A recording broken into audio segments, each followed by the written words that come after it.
U.S. Senator Jon Husted never had the opportunity to walk through the halls of this K through 12 Montpelier Schools building. His building that he went to was far down the road and it's since gone. But when we heard he was going to be the featured speaker at a Lincoln Day dinner, we thought this would be a perfect place to just sit down and talk all things about Montpelier, Ohio, and his new position in D.C. This is about to be a WTOL 11 exclusive. Senator. Yes. If I call you Lieutenant Governor at some point, you'll have to... I'll answer.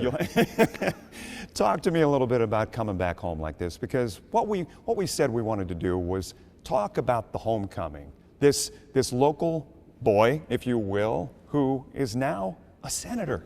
Yeah, well... How does that affect you? It doesn't affect me at all. I am the same guy that I've always been. It is, I grew up here on rural route number 2 on County Road J, outside of Montpelier, Ohio. Family, hardworking family, small town roots, values hard work, personal responsibility, family, faith, all the things that are important. The values I think you get when you grow up are the values you carry with you the rest of your life if you stay grounded. And so for me, I'm still that guy. Yeah. Let me ask, what or who was it that kind of opened your eyes to who you could be, who inspired you as a student, maybe your first job, maybe it was a pastor?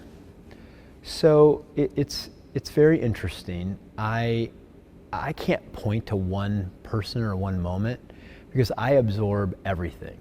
I will tell you that here, I remember being 5 or 6 years old when our high school football team went to the state championships. And I remember as a kid, like, hey, that's what I want to do. So I always set goals, and I didn't end up winning a state championship, but I did win a national championship at the University of Dayton. So, right. And I think that every time you have success, you build on it. Like if you think, because sometimes, like when you come from a small town, you think that you're less than. You think that people in big cities are more than you. People who have money or fame or things like that are just different or special. Mm-hmm. And then over time you realize it's not true. That you can come from the most humble of beginnings and go anywhere you want in the world. But do you think there was that one person that set you on your path? So, I had some great coaches when I was growing up. Actually, one of my teachers right over there, where Jim didn't go, but I think he's getting interviewed. He really helped me academically when I was kind of a goof off in high school. My head football coach here, Hip Klotz, really was a guy who looked out for me. My college football coach, Mike Kelly, great guy who was also, so it's like climbing the mountain, right? You climb the mountain where you are, and then you find out it's not the top of the mountain, but you can see a little further. So I think you build off of every one of your successes in life, and that's kind of how it happened to me. Like, it's like, hey, I think everybody does this at some level. It's like, hey, I want to be a starter on the football team, and the next thing you know, I want to be the best player, and the next thing you know, I want to go play in college, and the next thing you know, you want to win a national championship. Next thing you know, hey, I'm gonna maybe work in politics, and then you say, hey, I could get elected to be a state legislator, and you go, well, gee, I could get elected Speaker of the House, and these things just start to add up as you achieve a goal, set a goal, and keep going. But was that always you? I mean, as the oldest in your family, correct? Yeah. Were you always driven? Were you always that guy? I always wanted to win. I mean, you called yourself a goof off. Well, academically I okay. was.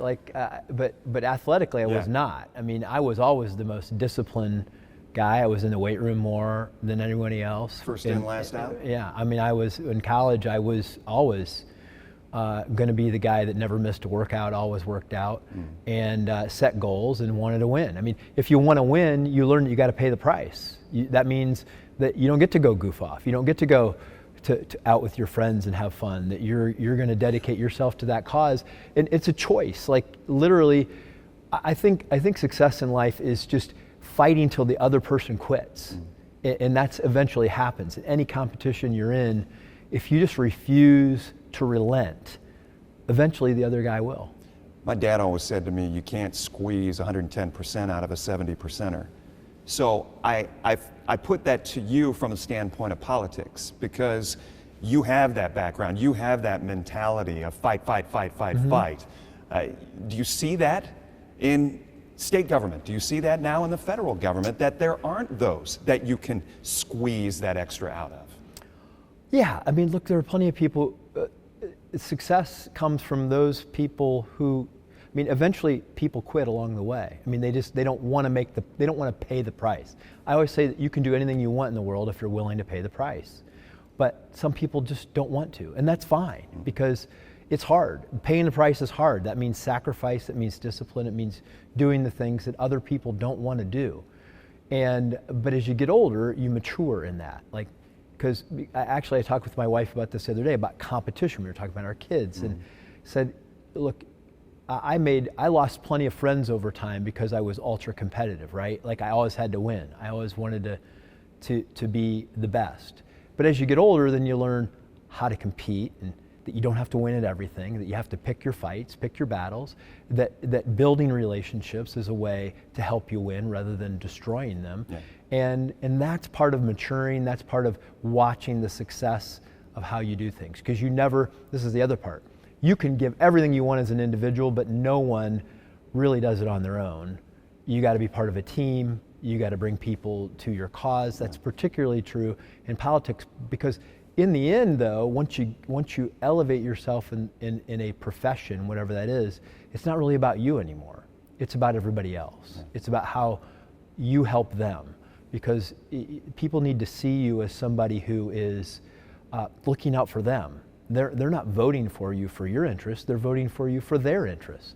And that you think that they think that you're the kind of person that's going to fight for the things that they care about. Leaving a town like this, and when you look at it from the 30,000-foot view, what was in the fiber of Montpelier that helped make you who you are? Or even Northwest Ohio, for that matter. So look, this was a place when I was growing up where you had families, moms and dads, and everybody went to church, and the kind of trouble we got into was tame and mild compared to what's out there today, because everybody here had good values. You didn't recognize it at the time, but there was no real trouble to get into here, because there was a set of rules, and you live by those rules. And that's, I think, one of the benefits of growing up in the era that I did, at the time that I did. Were your parents strict? I wouldn't say they were strict, but look, you just worked all the time. My dad worked 2 jobs a lot of the time. We came from a family of hard workers. We lived rural, so you had to mow the yard or do whatever, something. You had a responsibility to around the house to keep things going. Yeah.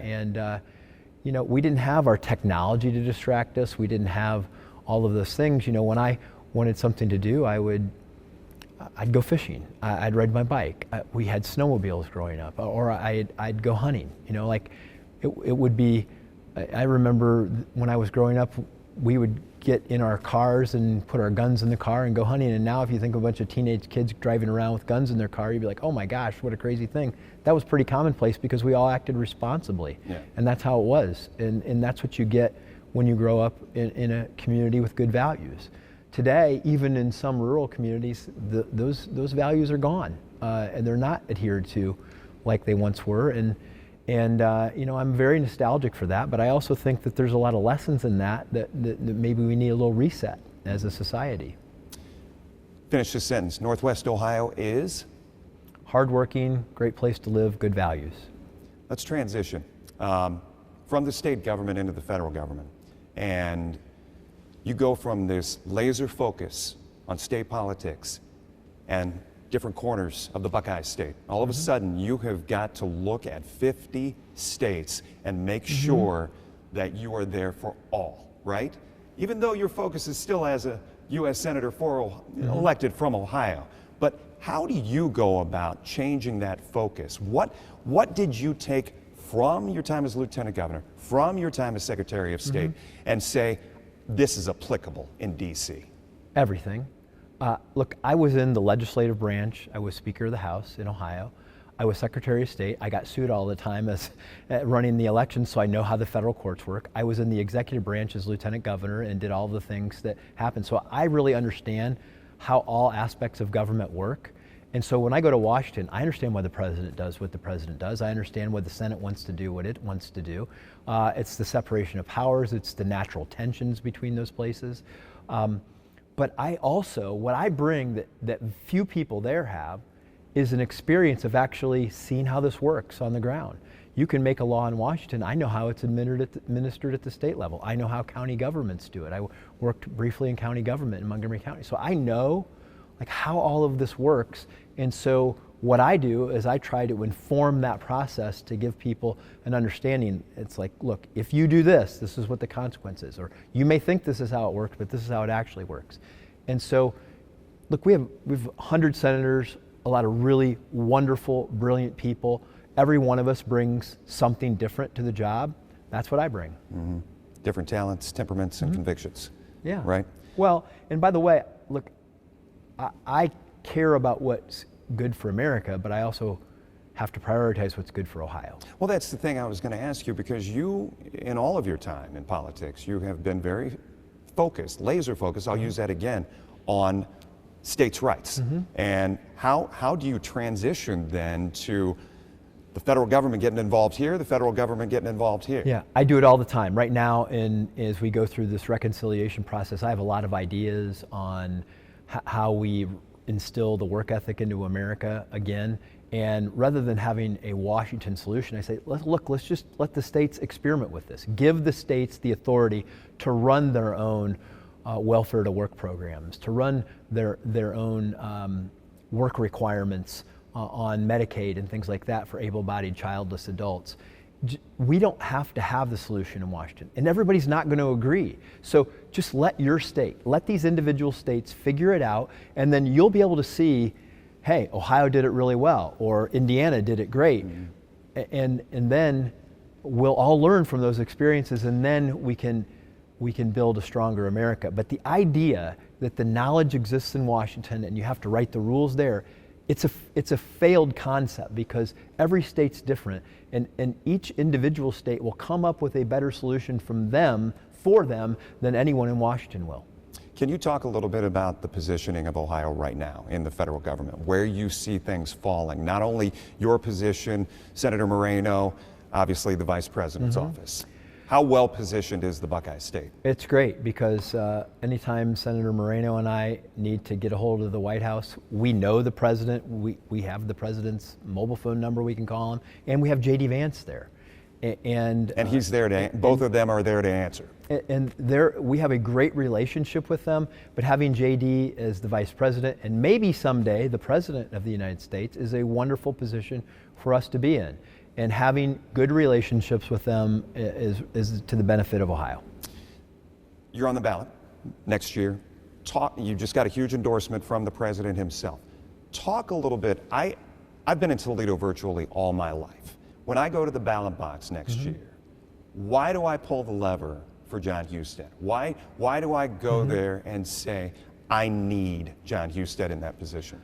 Because people have known me and they trust me, and I will fight for the interests of Ohio. I am somebody who has bled, Buckeye, Ohio blood my whole life, man. I mean, it's not just Scarlet Gray. I'm not a Buckeye. I'm not an Ohio State guy. I mean, the state of Ohio.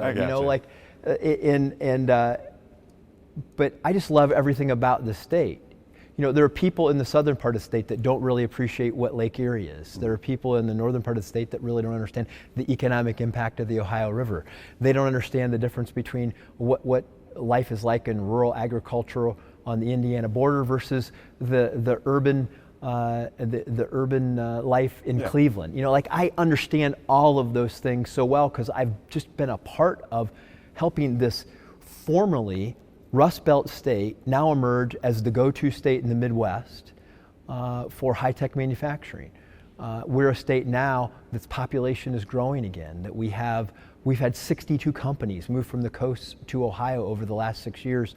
And I've been a part of that from the very beginning, when the factory my dad worked at closed in this town, to watching GM factories close all over Dayton area where I worked, to now having some of the biggest economic development projects in the history of the country and the history of our state happening in Ohio. So I know what it took to build from where we were to where we are now, and I'm going to take us to the next level. I won't do it in state government, but I'll do it in the federal government, and I'm excited about that. But the people of this state that I have built relationships with over the last 25 years, they can count on me to get the job done. Is it fair for voters to get selfish and think, he's from Northwest Ohio, I'm from Northwest Ohio, how does it benefit my area? Because I know everything that happens here. I was just at a factory in Bryan that I knew what they did when I was growing up, and I'm going to help them figure out how to have a great future here in Northwest Ohio. But I'm on one of the committees that oversees the Great Lakes, so I'm going to look out for Lake Erie and all that happens there. I know what the agricultural interests here. I know what the small manufacturing interests are here. I know what the infrastructure needs are. I know what the water quality issues are that we need to focus on. And I've lived these issues, and now I get to fight to make them better. I want to go more to today politics and talk a little bit, as you talk about the issues, the water issues and government funding.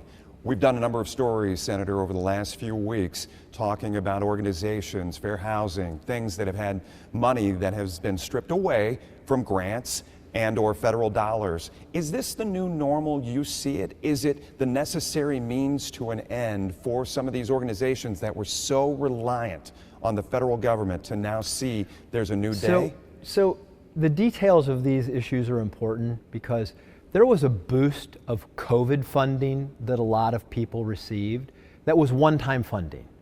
And so now that there's a reset back to pre-COVID funding levels in many cases, people are suggesting that they're being cut.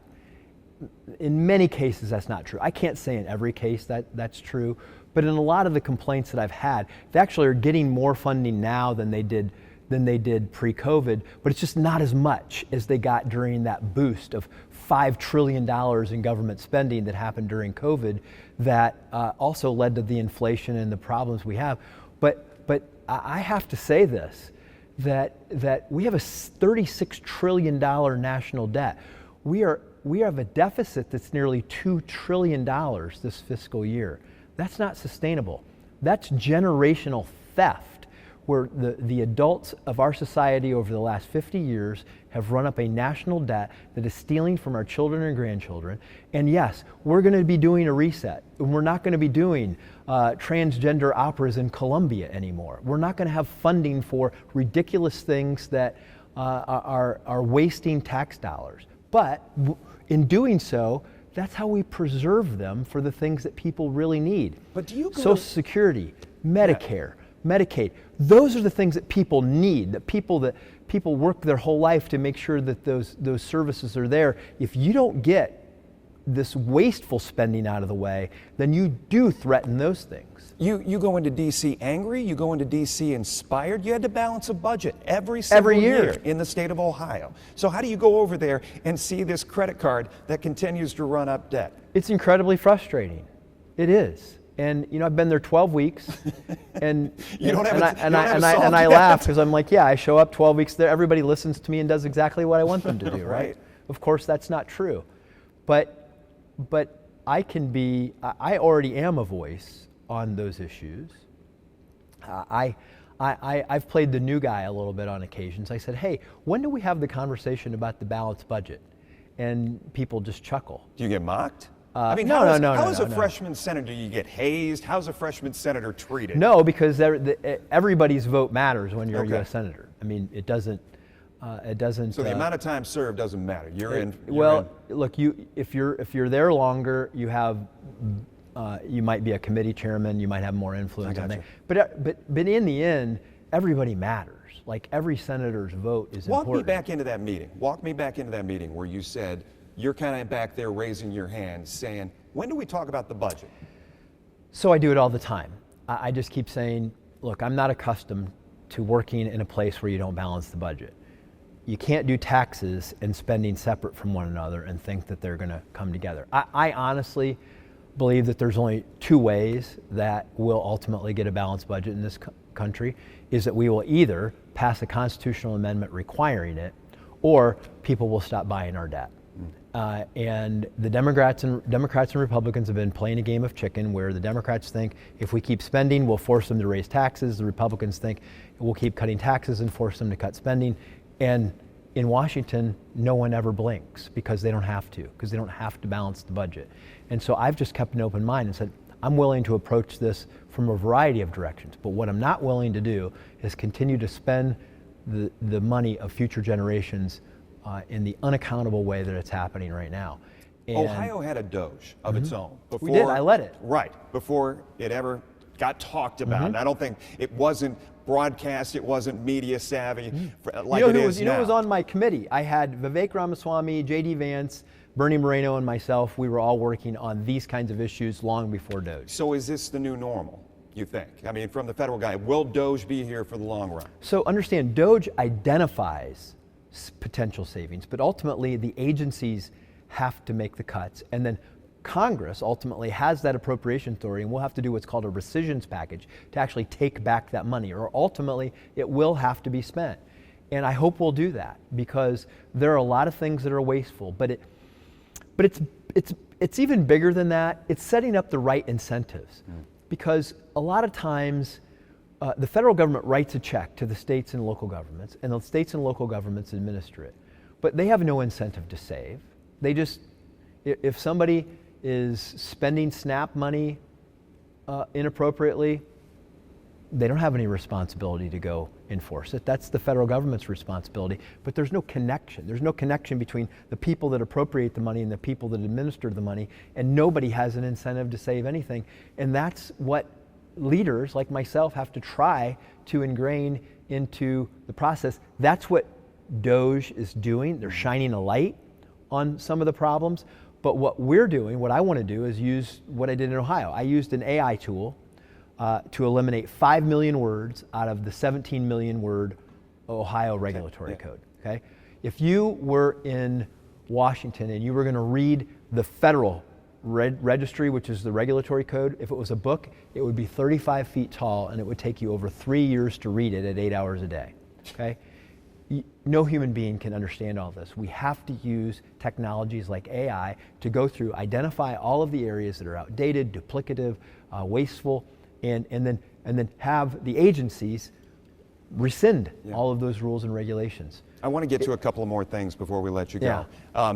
Is federal funding of programming a bad thing going forward, or does it just need to be regulated more, which means more government? So I think you have to get the incentives right. When the federal government, AI, obviously tech is huge for you, is huge for this state, right? Yeah, so where do we spend all of our money? I mean, we can talk about federal employees and things like that, but the money goes to 5 areas: defense, interest on the national debt, Medicare, Medicaid, and Social Security. So if we don't want anybody to lose a benefit, then we have to figure out how to be more efficient. All right? There are ways to do this, to create the right incentives. We could do a whole interview on ways to accomplish that. Maybe we can do that again sometime in the future. But you got to get the incentives right. You can't have, if you and I went out to dinner, all right, or let's say that you go out to dinner every night, and I'm always paying the bill. There's no incentive for you to look at the prices on the menu, right? Right. Well, that's what happens right now in government. Yeah.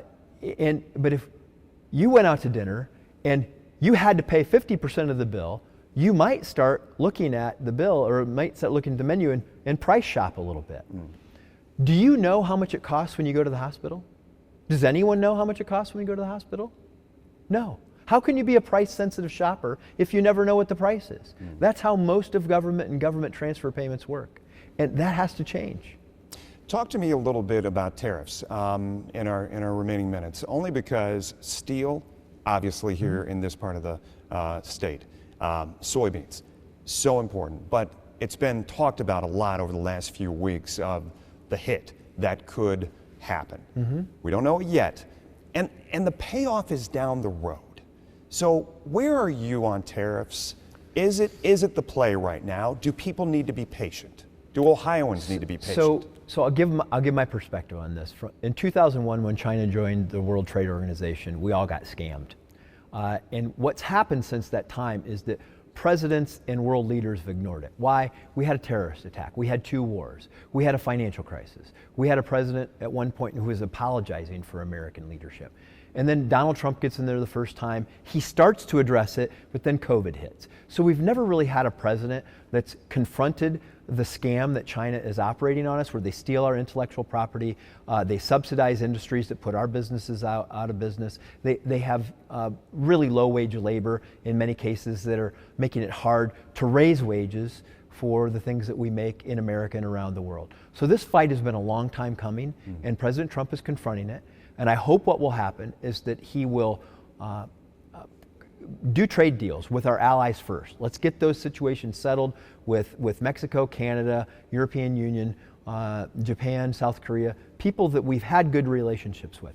Settle those agreements, get fair trade there, and then all of us work to confront the China thievery that's going on, because China has a trade deficit that they're using to finance their military and threaten their neighbors, and the whole world fair trade model needs to be reset with holding China accountable, and I hope America will work with its allies to get this accomplished soon. That is the way this has a good ending. Do you say to the farmers, do you say to people in Northwest Ohio, be patient? I think that yes, be patient, but we can't wait. We must act quickly. I want the federal government to get these issues solved quickly, because I understand pension plans, people 401ks, businesses need certainty, farmers need certainty. So we need to act with all urgency, and that should be a goal for all of us in America. The Vice President dropped the national championship trophy. I wouldn't say he dropped it, did he? maybe fumbled it a bit. How about that?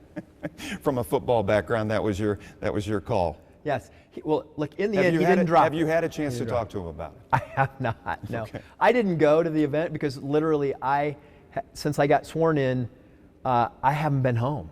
Like, we've been working 5-6 days a week, and so this was the first week I had to be home, and then they scheduled the national championship thing at the White House, and I'm like, I'm not flying back just for that. They can handle it without me, but I could have been there to catch the trophy as a defensive back. Yeah.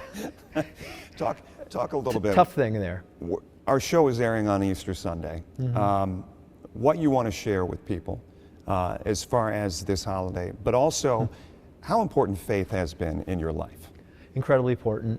Easter Sunday, Jesus Christ is our Lord and Savior, and if you believe in Him, you will be saved, and you can be forgiven for anything. I always talk to people who maybe they've had a bad relationship with their kids, or they've had an addiction, and I always tell them about the Apostle Paul. I said, Paul wrote most of the books in the New Testament, yet he was a killer of Christians, and more people have read Paul over the history. He was Jesus' #1 messenger, right? And he was the killer of Christians. If he can pick Paul to be a messenger, he can pick you to be a messenger. It's never too late.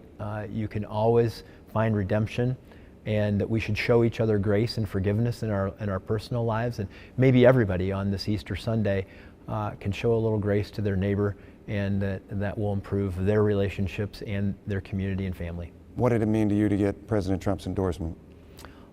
Look, it's a really important thing to have, because he's won Ohio 3 times. I've won Ohio 4 times. The last 2 Senate elections where he endorsed, those candidates won. You combine all that together, and that's a winning formula. Finally, a football coach and a college president fills your spot as lieutenant governor. Did you see that coming? You know what? I was so busy, I didn't really talk to the governor about who he was going to pick. I gave some thoughts to him. I didn't know that Jim Tressel would be interested in doing it, but I gave him a little advice, and I left it to him. He'll do a great job. He is a good man with good values who loves Ohio, and he'll do a great job as lieutenant governor. Do you think we'll see him run for governor? Oh, I don't want to get into that. Don't want to speculate. Senator, Yep. pleasure. Thank you. Thank you so much for doing this with us. Thank you. And a blessed Easter to you and your family. Indeed, thank you. Of course.